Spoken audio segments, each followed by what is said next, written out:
Ya pemirsa, dialog Lunch Talk kami kembali lanjutkan di studio ini. Nah, Pak, tadi kalau misalnya Pak Trijoko terakhir sebelum menutup telepon sempat menyatakan sepertinya fokus lebih pada pulau-pulau yang sudah berpenghuni dan memang punya potensi wisatanya sudah mulai dibangun ketimbang dengan pulau-pulau yang masih kosong. Itu fokusnya kenapa demikian? Karena apa tidak memikirkan pulau-pulau yang masih kosong itu punya potensi lain, Pak? Ya, contohnya Pulau Onrus, Pulau Cipir, Pulau Kelor itu tidak ada penduduknya. Tapi dia memiliki potensi wisata yang sangat besar sekali. Dan terkenal di masyarakat. Maka itu pemerintah DKI Jakarta melalui Dinas Pariwisata dan Kebudayaan itu menjadikan UP, unit pelaksana kegiatan tersebut. Dan setiap tahunnya dianggarkan untuk perawatan itu pulau. Karena pulau yang namanya tidak dirawat itu besar kemungkinan bisa tenggelam. Nah, itu dikhawatirkan. Maka itu beberapa kegiatan fisik yang telah dilakukan di Pulau Onrus, Cipir dan Kelor dalam menjaga agar keutuhan pulau itu terawat. Antara lain dibuat tanggul-tanggul lah di pinggir-pinggir itu, ya. Dibuat tanggul-tanggul dan sekarang alhamdulillah ketiga pulau tersebut menurut penelitian para ahli aman lah, ya, aman. Untuk lalu wisatanya juga alhamdulillah selalu meningkat dan sebagainya. Saya ke Pak Sapta. Pak Sapta tadi di segmen awal Anda menyatakan perlu investasi besar-besaran. Nah, ini anggaran yang sudah direncanakannya ada 4 triliun nih. Menurut Anda ini berarti seharusnya cukup tidak ini? Ini kayak yang Anda maksud sebagai investasi besar-besaran, mengembangkan pulau yang berpenghuni dan mungkin nanti kalau ada kemungkinan mengembangkan yang tidak berpenghuni. Nah, itu bagaimana? Jadi kan kalau kita bicara satu kesatuan ya, memang pasti ada prioritas. Pak Bupati atau mungkin Pak Gubernur memprioritaskan yang ada penduduk. Ya masa yang ada penduduk ini nggak diurus. Justru yang ini kan ada manusianya nih, ada rakyatnya. Yang paling penting dulu gitu ya. Dia kan itu. Rakyatnya gimana? Ngurus wisatawan, rakyatnya nggak mandi kan nggak bener itu. Atau ngurus wisatawan dia minum, rakyatnya nggak minum kan. Ini kan memang itu menjadi priority.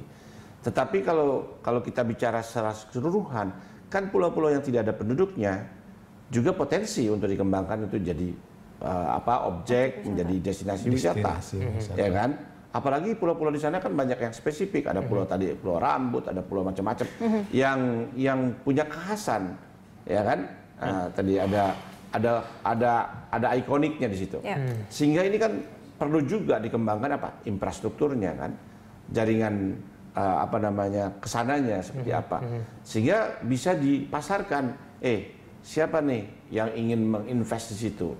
Nah, kita sudah siapkan di beberapa pulau, tinggal menginvest untuk buat resort, untuk buat marina, untuk membuat satu diving center, untuk membuat snorkeling, mungkin juga fishing ground yang untuk hobi dan seterusnya, untuk juga macam-macam karena kegiatan wisata bahari itu yang sangat kaya. 4T tapi itu udah cukup ya Pak? Lebih dari cukup Mestinya sudah. Tinggal nggak tahu hitung-hitungannya. Nah, tentunya juga diperlukan tadi perbaikan landasan. Sehingga bisa juga ada pesawat kecil atau pesawat yang bisa dicharter ke sana atau juga ada helikopter untuk memudahkan para wisatawan yang kembali lagi akses transportasi masuk objek wisata. Nah, ini yang penting. Nah, menurut saya itu bagian dari totalitas yang bisa dikembangkan. Kita bicara kalau seandainya nanti infrastruktur sudah terpenuhi semuanya, tapi bagaimana dengan kesiapan masyarakat di pulau-pulau tersebut? Apakah mereka sudah cukup sadar akan potensi wisata tempat mereka? Kalau itu sih masyarakat itu kan tinggal kita berikan penjelasan, binaan, dan jangan lupa juga kesejahteraan. Kenapa? Kalau hanya cuma mereka ikut tidak, mereka menikmati. Artinya gini, contohnya paling gampang. Ini anak nelayan, ada 5. Kan nggak semua jadi turun jadi nelayan ke laut lagi. Tapi dia bisa menjadi, katakanlah, resepsionis, bisa menjadi manajer hotel, resort, bisa menjadi macam-macam. Karena itu kebutuhannya. Bisa juga menjadi pemandu diving. Ini kan juga potensi untuk mereka bisa bekerja. Sehingga perlu ada pendidikan, ada training di situ. Ini akan menghasilkan yang jumlah besar. Bayangkan, untuk sekali diving itu jutaan loh Mbak. Betul. Itu uang. Pak Sabto dan juga Pak Narto, kalau kita bicara masyarakat, kadang-kadang ini masyarakat sering buang sampah sembarangan Pak. Nah ini juga jadi persoalan lain nih dalam Kepulauan Seribu. Menurut Pak Narto ini kemudian Bagaimana nih kita bisa meningkatkan kesadaran untuk pengendalian sampah ini, tapi kemudian saat bersamaan kita juga mencegah jangan sampai terjadi lagi. Nah itu bagaimana?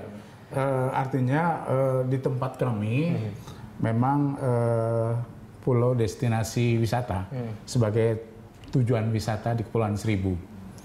Nah di sana kami menyiapkan beberapa tenaga cleaning service untuk pembenahan sampah. Sampah di dalam itu lebih banyak kepada pohon-pohon yang rontok itu. Kalau sampah pengunjung itu nampaknya tidak, karena ketika mereka turis datang sudah ada pemberitahuan dan sebagainya, dan sudah diawasi dan sebagainya.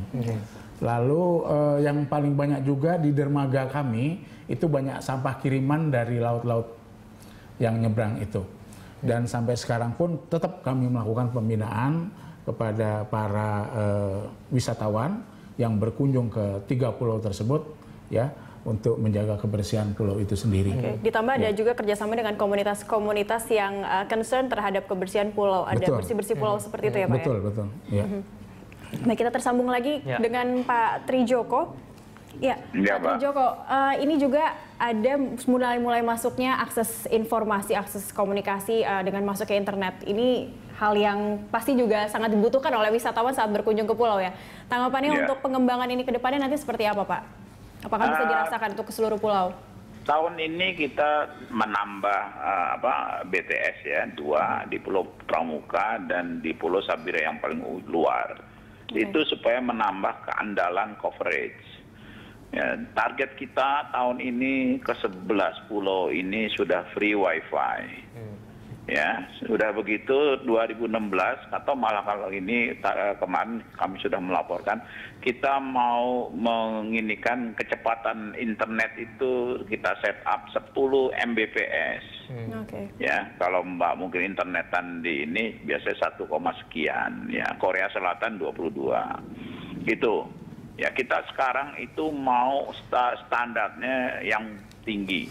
Nggak tanggung-tanggung gitu loh ya, nggak setengah-setengah, karena memang sehingga kemarin begitu kita laporkan bahwa kita mau membuat standar 10 Mbps internet itu aja, itu dari provinsi langsung dinasnya merespon.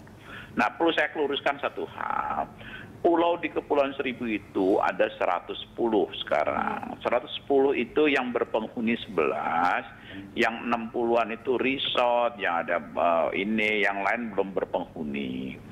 Itu ya, jadi nggak berarti terusnya kita yang tadi itu onrus CS itu diurus, cuman dinasnya dinas ini. Tapi oleh pemerintah Provinsi DKI Jakarta itu diurus, hanya tangannya. Di kabupaten itu mengcover ke 110, ada yang langsung dinasnya nangani seperti tadi pariwisata di onro segala macam itu.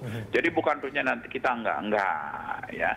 Cuman kalau yang dinas itu langsung dari provinsi dia nganukan itu. Nah, kita nggak perlu lagi mikirin mereka, ngapain mikir yang lain-lain dulu aja lebih banyak gitu. Nah, yang sekarang ini kita sedang berusaha mengejaringan listrik itu, sehingga kemarin sudah kita kumpulkan dengan pemilik resort.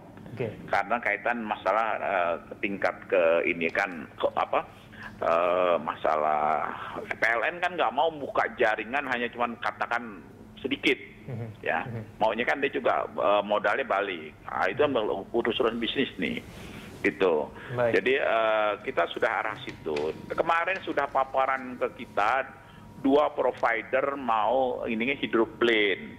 Ya, jadi yang tadi diceritain siapa itu yang masalah kapal segala itu kita udah jalan kemarin dengan Pak Gubernur itu jadi panjang. Pak Gubernur udah lebih jauh lagi. Ini sedang mau diadakan beauty contest untuk rehabilitasi itu lapang terbang airstrip yang di Pulau Panjang. Ya, nanti di situ akan BTO.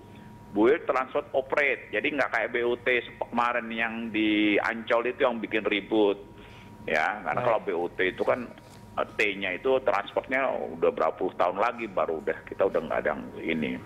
Ya. Gitu. Jadi baik Pak Trijoko. Gitu. Jadi Gitu. kita fokus akan mengembangkan Kepulauan Seribu agar memang layak untuk jadi objek wisata bagi wisatawan internasional juga seperti itu ya Pak ya. Ya. Baik, terima kasih Pak Trijoko atas waktunya telah tersambung kepada kami di Dialog Lunch Talk. Dan pemirsa, Lunch Talk akan kembali usai jeda, tetaplah bersama kami.